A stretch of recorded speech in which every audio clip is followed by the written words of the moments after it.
ಗುರುಕಲಾ ಮಾಜಾ ಶಾಲೆಯನ್ನು ಪ್ರಾರಂಭ ಮಾಡ್ತಾ ಇದ್ದಾರೆ. ಈ ಒಂದು ಶಾಲೆ ಬೆಲೆ ಕೊಡಬೇಕಾಗಿರ್ತಕ್ಕಂಥದ್ದನ್ನು ಇಲ್ಲಿಗೆ ತಗೊಂಡ್ಬಂದು ಈ ಒಂದು ಶಾಲೆಯನ್ನು ಈ ಸುಮಾರು ಜಾಗ ಹುಡುಕಿ ಕೊನೆಗೆ ಈ ಜಾಗವನ್ನು ಸೆಲೆಕ್ಟ್ ಮಾಡಿ ಕೊಟ್ಟಿದ್ದಾರೆ.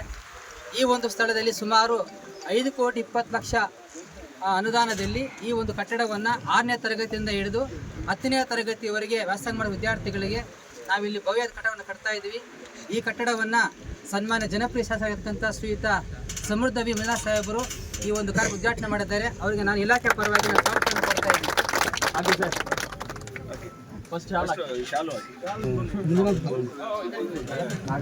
ಅದೇ ರೀತಿಯಾಗಿ ಹೋಮ್ ನಿರ್ದೇಶಕರು ಕಾಡಲಿ ನಾಗರಾಜ್ ಸಾಹೇಬರು ಇಲ್ಲಿ ಆಗಮಿಸಿದ್ದಾರೆ. ಈ ಉದ್ಘಾಟನಾ ಈ ವಿದ್ಯುತ್ ಸಮಯದಲ್ಲಿ ಆಗಮಿಸಿದ್ದಾರೆ. ಅವರಿಗೆ ನಾನು ಇಲಾಖೆ ಪರವಾಗಿ ಮತ್ತು ಈ ತಾಲೂಕು ಪರವಾಗಿ ನಾನು ಉತ್ಕೃಷ್ಟ ಸ್ವಾಗತವನ್ನು ಕೊಡ್ತಾ ಇದ್ದೀನಿ.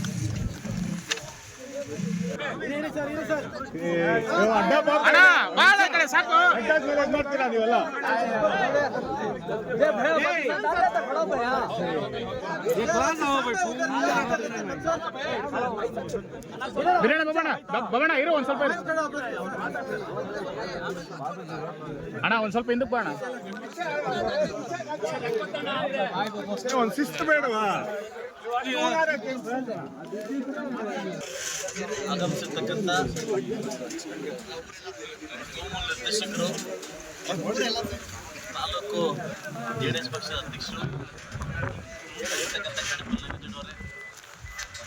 ಹಾಗೂ ನಿರ್ದೇಶಕಂತ ವೆಂಕಟೇಶ್ವರ ಸರ್ ಅವರೇ, ನಗರಸಭಾ ಮಾಜಿ ಅಧ್ಯಕ್ಷರಾಗಿದ್ದ ಮುಡಿ ಸರ್ ಅವರೇ, ಖ್ಯಾತ ವಕೀಲರಾಗಿರ್ತಕ್ಕಂಥ ವಿಷ್ಣು ರೆಡ್ಡಿ ಸರ್ ಅವರೇ, ಹಾಗೂ ಸಮಾಜ ಸೇವಕರಾಗಿರ್ತಕ್ಕಂಥ ಉದ್ಯಮಿಯಾಗಿರ್ತಕ್ಕಂಥ ಏನಾದ್ರು ಸತ್ಯನವರೇ, ನಮ್ಮ ಪ್ರಭಾಕರ್ ಅವರೇ, ಜಗದೀಶನವರೇ, ಕೃಷ್ಣಣ್ಣವರೇ, ರಮೇಶ್ ಅವರೇ, ಹಾಗೂ ನಮ್ಮ ಜೈರವರೇ, ಹಾಗೂ ನಗರಸಭಾ ಸದಸ್ಯರಾಗಿರ್ತಕ್ಕಂಥ ಎಲ್ಲ ನನ್ನ ಸದಸ್ಯರುಗಳೇ, ಹಾಗೂ ಮುಖಂಡರಾಗಿರ್ತಕ್ಕಂಥ ಅಪ್ಸರಣ್ಣ ಮತ್ತು ವಹೀದಣ್ಣ ಪುನರಣ್ಣ ಎಲ್ಲ ಬಂದಿದ್ದಾರೆ. ಅದಕ್ಕಿಂತ ಮುಂಚಾಗಿ ನಮ್ಮ ಜೋಡಿ ಆಗಿರ್ತಕ್ಕಂಥ ಮೈಲಾರಪ್ಪ ಅವರು ಇದ್ರ ಬಗ್ಗೆ ಒಂದೆರಡು ವಿಷಯ ಹೇಳಲೇಬೇಕು. ಇವತ್ತು ಒಳ್ಳೆ ಸುದಿನ ಅಂತ ಹೇಳ್ಬೋದು. ನನಗೆ ಇವತ್ತು ಒಳ್ಳೆ ದೇವ್ರ ಮೂಲಕ ಪೂಜೆ ಮಾಡಿ ಕಳಿಸ್ಕೊಡ್ತಾ ಇದ್ದೀರಿ. ಇದು ಪೂಜೆನೇ, ಇದು ಪೂಜೆ ಮಾಡಿ ಕಳಿಸ್ಕೊಡ್ತಾ ಇದ್ದೀರಿ.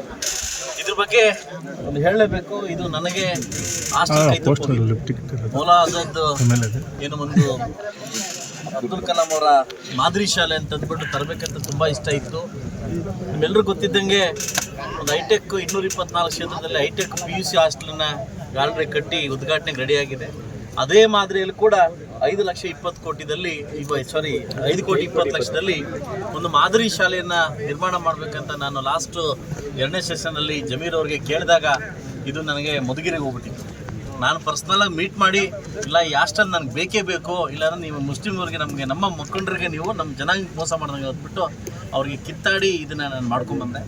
ಇದನ್ನು ಮಾಡ್ಕೊಂಬರ್ಬೇಕಾದ್ರೆ ನಮ್ಮ ರೋಷನ್ ಅಳ್ಳು ಹೇಳಲೇಬೇಕು. ಇವಾಗ ನನಗೆ ಸುಮಾರು ಸರ್ ಲೆಟ್ರ್ ಕೊಟ್ಟಿದ್ದರು. ಯಾಕಂದರೆ ಈ ದರ್ಗಾಗೊಂದು ನನಗೊಂದು ಲೆಟ್ರ್ ಇರಬೇಕು, ಐಮಾಸ್ ಬೇಕು, ಗೋಡೆ ಬೇಕು, ನನಗೊಂದು ಶಾಲೆ ಬೇಕು ಅಂತ ಹೇಳಿದರು. ಸೊ ನಮ್ಮ ಜೈರು ನಮ್ಮೆಲ್ಲ ಕೌನ್ಸಿಲರ್ಸ್ ಕೂಡ ನನಗೆ ಲೆಟ್ರ್ ಕೊಟ್ಟಿದ್ದರು. ಅಣ್ಣ ನೆಕ್ಸ್ಟ್ ನಮ್ಮ ಏನಾದರೂ ಮಾಡಿ ನಮ್ಮ ಮುಸ್ಲಿಂ ಜನಾಂಗ ಏನಾದರೂ ಮಾಡಬೇಕಂತ ಎಲ್ಲ ನನಗೆ ಒತ್ತಾಯದ ಮೇಲೆ ನಾನೇ ಪರ್ಸ್ನಲಾಗಿ ಜೈರವ್ರು ಮೀಟ್ ಮಾಡಿ ಜಮೀರ್ ಅವ್ರನ್ನ ಮೀಟ್ ಮಾಡಿ ಈ ಶಾಲೆನ ಹಾಕ್ಕೊಂಬಂದಿದ್ದೀನಿ.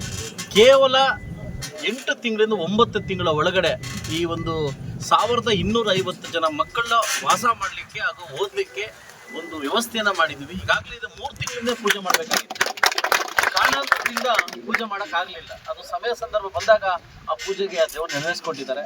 ಅಲ್ಲ, ನಿಮ್ಮೆಲ್ಲರಿಗೂ ಒಳ್ಳೇದು ಮಾಡಿ ಇನ್ನೂ ಸಾಕಷ್ಟು ವಿಚಾರಗಳನ್ನು, ಸಾಕಷ್ಟು ಡೆವಲಪ್ಮೆಂಟನ್ನು ಈಗಾಗಲೇ 43ರಿಂದ 45 ಕೋಟಿ ನಗರಾಭಿವೃದ್ಧಿ ಅಮೃತ ಮಹೋತ್ಸವದಿಂದ ಒಂದು ಟೋಟಲ್ 65 ಕೋಟಿ ಬರೀ ಮುಳಬಾಗಿಲು ಟೌನ್ಗೆ ಮಾತ್ರ ಬರ್ತದೆ. ನೀವಿನ್ನೂ ಬರೀ ಟೌನನ್ನು ಮೇಲ್ಮಟ್ಟಕ್ಕೆ ಮಾತ್ರ ನೋಡಿದ್ದೀರಿ. ನಾನು ಬೂಟಾಟಿಕೆ ಹೇಳ್ತಕ್ಕಂಥ ಶಾಸಕ ಅಂತ ಅಲ್ಲ. ನಾನು ಏನು ಮಾಡಿದ್ದೀನಿ, ಏನು ಮಾಡಿಲ್ಲ ಅಂತ ಬುಕ್ಲೆಟ್ ಓಡಿಸಿ 2028ಗೂ ಮನೆ ಮನೆ ಕಳಿಸ್ತಕ್ಕಂಥ ಕಾರ್ಯಕ್ರಮ ನಾನು ಮಾಡಿಕೊಡ್ತೀನಿ.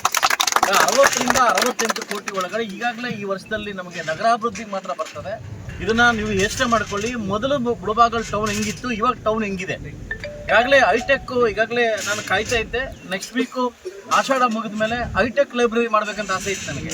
ಎಲ್ಲ ಇತ್ತು ನಮ್ಮೂರಲ್ಲಿ, ಹೈಟೆಕ್ ಲೈಬ್ರರಿ ಇರಲಿಲ್ಲ. ಈಗಾಗಲೇ ಅನುದಾನ ಬಿಡುಗಡೆ ಮಾಡ್ಕೊಂಡ್ಬಂದಿದ್ದೀನಿ. ಹೈಟೆಕ್ ಲೈಬ್ರರಿ 1.25 ಕೋಟಿ ಕಾಮಗಾರಿ, 50 ಲಕ್ಷ ಕಾಮಗಾರಿ 1.5 ಕೋಟಿ ಪೀಠೋಪಕರಣ, ಹೈಟೆಕ್ ಲೈಬ್ರರಿ, ಇಲ್ಲಿವರೆಗೂ ಡೂಪ್ಲೆಕ್ಸ್ ಲೈಬ್ರರಿ ಇರಲಿಲ್ಲ. ಈ ಲೈಬ್ರರಿ ಸ್ಟಾರ್ಟ್ ಮಾಡ್ತೀನಿ. ನೆಕ್ಸ್ಟ್ ಮಂತ್ ಆಷಾಢ ಆದ್ಮೇಲೆ ಪೂಜೆ ಮಾಡ್ಕೊಡ್ತೀನಿ. ನನ್ನ ಧ್ಯೇಯ ಏನು ಅಂತಂದರೆ, ನನಗೇನು ಸಿಕ್ಕಿಲ್ವೋ ನನ್ನ ಇರ್ತಕ್ಕಂಥ ಮುಳಬಾಗಿಲು ತಾಲೂಕಿನ ಮಕ್ಕಳು ಸಿಗ್ಬೇಕು ಅನ್ನೋದು ನನ್ನ ಧರ್ಮ. ಯಾಕಂದರೆ ನಾನು ಬಹುಶಃ ನನ್ನ ತಂದೆ ತಾಯಿ ಏನಾದರೂ ಶಕ್ತಿ ಇದ್ದಿದ್ರೆ ನಾನು ದೊಡ್ಡ ಮಟ್ಟಕ್ಕೆ ಓದ್ತಾ ಇದ್ದಿದ್ದೆ. ಆ ಶಕ್ತಿಯನ್ನು ಕಾರಣಕ್ಕೋಸ್ಕರ ನಾನು ವಿದ್ಯಾಭ್ಯಾಸವನ್ನು ಕಡಿದುಗೊಳಿಸಿದ್ದೀನಿ. ಅದರಿಂದ ನಾನು ಮೊದಲ ಆದ್ಯತೆ ಕೊಟ್ಟಿದ್ದು ವಿದ್ಯಾಭ್ಯಾಸಕ್ಕೆ. ಸೊ ಅದರಿಂದ ನನಗೆ ಆ ಜಾತಿ ಈ ಜಾತಿ ಪಕ್ಷ ಅಂತಿಲ್ಲ. ಸೊ ಒಂದು ಅಭ್ಯಾಸಕ್ಕೆ ನಾನು ಆದ್ಯತೆ ಕೊಟ್ಟಿದ್ದೀನಿ. ನಗರವನ್ನು ದೊಡ್ಡ ಮಟ್ಟಕ್ಕೆ ತಗೊಂಡು ಹೋಗ್ಲಿಕ್ಕೆ ಒಂದು ಅವಕಾಶ ಕೊಟ್ಟಿದ್ದಕ್ಕೆ ಈಗಾಗಲೇ ಜಮೀರ್ ಅವ್ರಿಗೆ ಮತ್ತು ನಮ್ಮ ಕರ್ನಾಟಕ ಸರ್ಕಾರಕ್ಕೆ ಥ್ಯಾಂಕ್ಸ್ ಹೇಳಬೇಕು. ನನಗೆ ಈ ಹಾಸ್ಟೆಲನ್ನು ಕೊಟ್ಟಿದ್ದಕ್ಕೆ ನಿಮಗೆ ನಮ್ಮ ಮುಳಬಾಗಿಲು ತಾಲೂಕಿನ ಎಲ್ಲ ಮೈನಾರಿಟಿ ಪರವಾಗಿ ನಿಮಗೆ ಧನ್ಯವಾದವನ್ನು ಹೇಳಕ್ಕೆ ಇಷ್ಟಪಡ್ತೀನಿ.